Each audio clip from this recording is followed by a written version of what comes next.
Tamil Nadu government வந்து start up Tamil Nadu அப்படின்னு சொல்லிட்டு ஒரு ஸ்கீம் இன்ட்ரோடியூஸ் பண்ணாங்க. அதாவது ஸ்டார்ட் அப் கல்ச்சர் வந்து கல்லூரியிலேயே வரணும் அப்படின்னு சொல்லி உருவாக்கும் பொழுது எங்க கல்லூரிக்கு 22 லட்சம் ரூபாய் கொடுத்து உங்க மாணவர்களுக்கு ஸ்டார்ட் அப்பை உருவாக்குவதற்கான வாய்ப்பை ஏற்படுத்தி கொடுக்க சொன்னாங்க.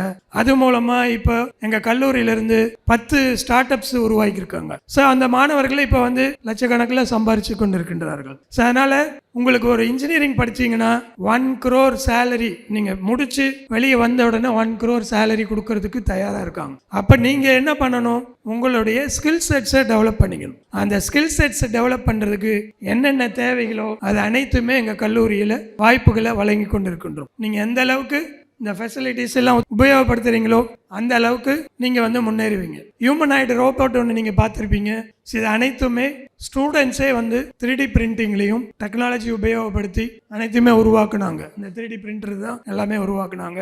ஸோ 24 hours லேப் ஓப்பனில் இருக்கும். So through out the night students வந்து ஒர்க் பண்ணுவாங்க. ஸோ ஒரு ஹியூமனாய்டு ரோபோட்டை உருவாக்கி ஸோ அதை வந்து இப்போ வந்து அதுக்கு வந்து ஒரு இன்டெலிஜென்ஸை கொடுத்துட்டு இருக்காங்க.